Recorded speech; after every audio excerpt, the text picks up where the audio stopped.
Hey everyone, welcome back to Monday Morning Mojo and our Mojo Move series where small intentional shifts lead to extraordinary momentum. I've heard so many great things from all of you. The feedback has been amazing about what you're getting out of this series. So I'm excited to dive right into another episode with you. Today's Mojo Move is one that can completely change the pace of your success.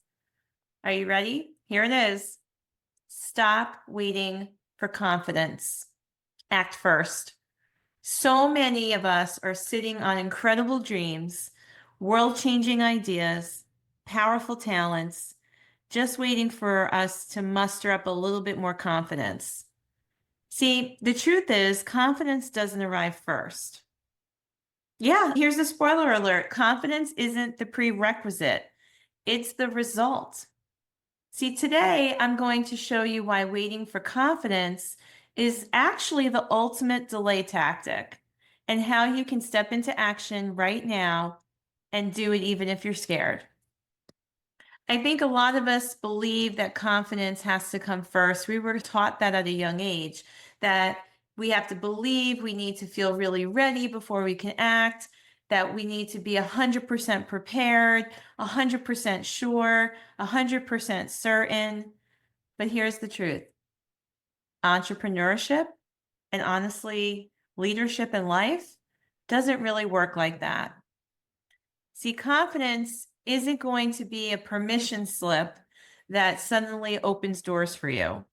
I think confidence is the byproduct of showing up and trying and doing whatever it is that you have this vision about. And I think it's the natural result of taking courageous action and realizing you didn't die in the process. You actually learned something, you grew. And I think it's about the doing and the trying that builds our confidence along the way. So if you've been waiting to feel braver, or if you've been waiting to develop some sort of wisdom overnight that suddenly makes you feel more confident, I just want to say, what if you could just start today? What if you could just start right now, even if it's a little scary? What if you could understand that the courage to do it, the courage to step out, the courage to try it will be what leads to your confidence? It's the courage that comes before the confidence that allows us to get into doing great things. Because every time we try something new, our brain is working to support us. Our brain starts to rewire itself because we're taking action, not because we're overanalyzing, not because we're overthinking, but because we're doing. I can remember when I first started in my leadership journey here at Keller Williams. I've been with the company now for 13 years, and it's been an incredible journey. And before I came to Keller Williams, I had a long career in business development and sales, in leadership, in developing teams, in recruiting people. And I started my own business as a coach and a consultant. So when the opportunity came and I was given this chance to come into Keller Williams as the CEO of one of the offices to lead and to grow it, I was excited and I felt like I had done everything I could personally and professionally to prepare myself for it. And then when I got into the role, I quickly learned that everything I knew that got me here probably wasn't going to be enough to get me to my next level and beyond. And I started to doubt whether or not I had what it took. I started to feel a little less confident. I started to really look at some things that were happening around me and wondering if I had what it took to get it done, if I really had what it took to be successful. And yeah, I got nervous at times. And yes, I was doubtful at times and started questioning. But then I acted. I just took one step and then I took the next. I focused on what the activities needed to be. I looked at what the strategy was that was laid out for me, and I got in alignment with what had to be done. I got in alignment with the doing. And you know what came after? Evidence that I could do it. Every time I put myself out there and worked with our team and led and tried, and yes, maybe failed a little bit, I showed up every day. I gave it 100%, and the evidence just kept piling up around me that I could do it. And that evidence is what started to stack into real confidence. So that is true for you as well. Here's how it works. This is what I call the confidence cycle. It's really simple, and I'm going to break it down for you into 4 parts.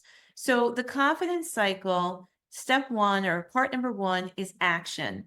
Without taking action, you never gather evidence. And without the evidence, you stay stuck in old beliefs. And without new beliefs, you will stay very small. So those are your 4 steps. Step 1, take action. Step 2 is let that action stack evidence for you. Step 3, look at that evidence and use that evidence to build your belief system around what's possible, around what you're capable of. And then all of those new beliefs will allow you to build more confidence. Where do you need to apply those 4 steps right now in your life? Maybe it's to make that phone call that you've been putting off. Maybe it's to set that appointment with that client you want to build a relationship with. It could be to host your own webinar or class, start your own podcast, write a book, whatever it is. How can you get started today? Now, listen, I understand some of you listening to this might even feel a little anxiety. It might feel like, oh my gosh, I don't know how I could do that. How could I act before I actually feel ready? I think there's a difference between preparation and feeling ready. I think that you do want to prepare. You do want to put the work in. You do want to gather as much information and resources so that you feel like you have what it takes to get started. But it doesn't mean you have to have everything you need to finish. I think a lot of that will be discovered along the way. And there's something to be said for acting before you even feel ready. Because I think the first thing we have to consider is, do we make the stakes too high in our own mind? If we could lower the stakes, if we could understand that not everything has to be perfect, not everything has to be huge, if we could understand it truly is about progress over perfection, would that help us to take action? Because we can't think our way to different. We have to act our way to different. And I know another thing that really has helped me is to anchor my actions to my big why. Your big why is the fuel that keeps you going. It is the reason why you get up every day to do what you're doing. And taking the time to identify your big why, what fuels you, what inspires you, is so important, because on those days when it feels almost impossible, when it feels like you're really not ready, you'll remind yourself about why you're doing this. You'll remind yourself about who you're doing it for. You'll look around and find the people who can help you. You'll suddenly connect with the resources when you anchor what you're doing to your why. And then again, it is about doing, it is about taking action, but it could be small steps. It could be micro actions. It doesn't have to be one big grand leap. It really could start with just one post, one phone call, one offer, whatever it is. Just doing it should start to shrink your fear, because I know that is true. Action shrinks fear.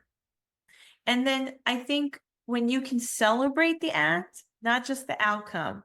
I know we live in a world where we are rewarded for results. And I'm all about that. I'm results oriented. I want to achieve the goal, I want to achieve the results. But I think it's important that we're also celebrating the act, not just the outcome.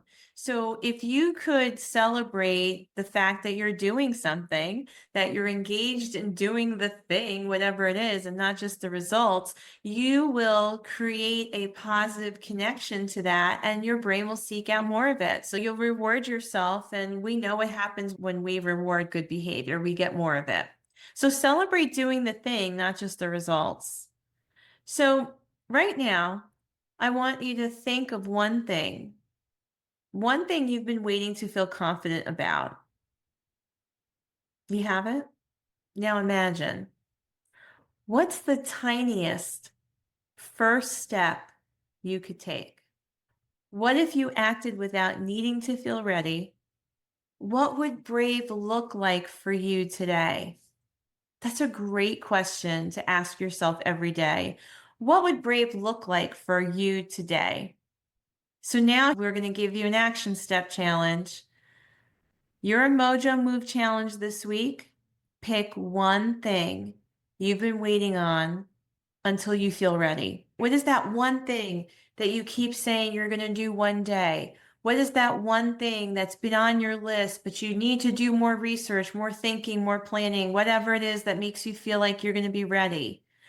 I want you to pick one thing you've been waiting on, and now I want you to take one brave action toward it.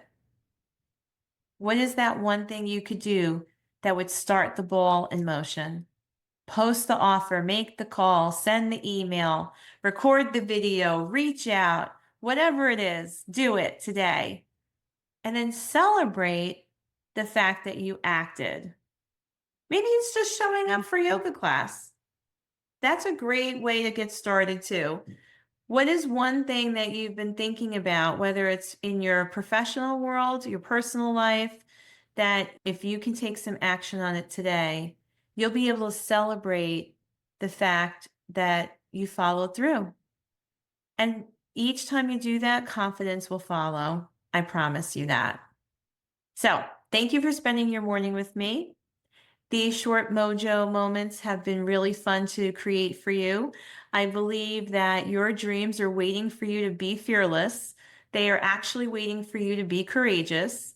So if you loved today's conversation, share it with someone who needs a little nudge to move forward too.